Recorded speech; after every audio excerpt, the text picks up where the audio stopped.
కేంద్ర ప్రభుత్వం తీసుకొచ్చిన జీఎస్టీ సంస్కరణ వల్ల పేద మధ్య తరగతి వర్గాలకు పెద్ద ఎత్తున లబ్ధి చేకూరుతుందని ముఖ్యమంత్రి చంద్రబాబు నాయుడు అన్నారు. పార్టీ ఎంపీలు, ఎమ్మెల్యేలు, ఇతర నేతలు, గ్రామస్థాయి కార్యకర్తలతో చంద్రబాబు టెలికాన్ఫరెన్స్ నిర్వహించారు. ఈ సందర్భంగా సీఎం మాట్లాడుతూ జీఎస్టీ ఉత్సవంలో భాగంగా పెద్ద ఎత్తున సంస్కరణల గురించి ప్రజలకు వివరించాలన్నారు. రాష్ట్ర వ్యాప్తంగా 60,000 సమావేశాలు పెట్టారన్నారు. కూటమి పార్టీలు ఉమ్మడిగా ప్రచారం చేయాలని చంద్రబాబు కోరారు. ప్రజలు నిత్యం ఉపయోగించే వస్తువుల రేట్లు తగ్గాయని అన్నారు. జీఎస్టీ సంస్కరణ వల్ల రాష్ట్రానికి ఆదాయం తగ్గినా ప్రజలకు మేలు జరిగితే చాలన్నారు.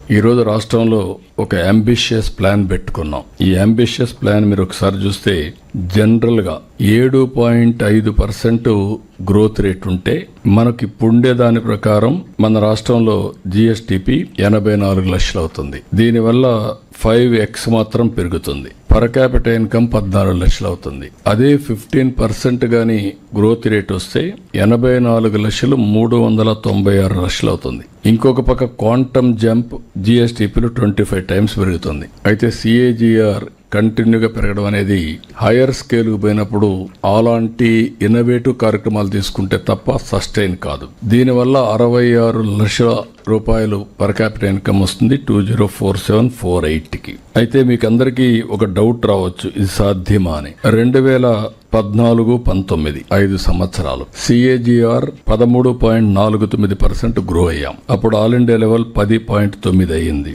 దానివల్ల మీరు ఒకసారి చూస్తే మళ్ళీ గవర్నమెంట్ మారిన తర్వాత అది 10.32కు పడిపోయింది. డిఫరెన్స్ మీరు ఒకసారి చూస్తే దగ్గర 3.02 ఉంటుంది. 3% డిఫరెన్స్ 7 లక్షల కోట్ల రూపాయలు జిఎస్టిపి కాంట్రిబ్యూషన్. ఆ 7 లక్షల కోట్లు సిఏజిఆర్ పెరుగుతా వస్తుంది. ఇంకొక పక్క రాష్ట్రానికి రావాల్సిన ఆదాయం 76,195 కోట్లు ఫర్ ఇయర్ ఈ మధ్య కాలంలో వచ్చుంటే.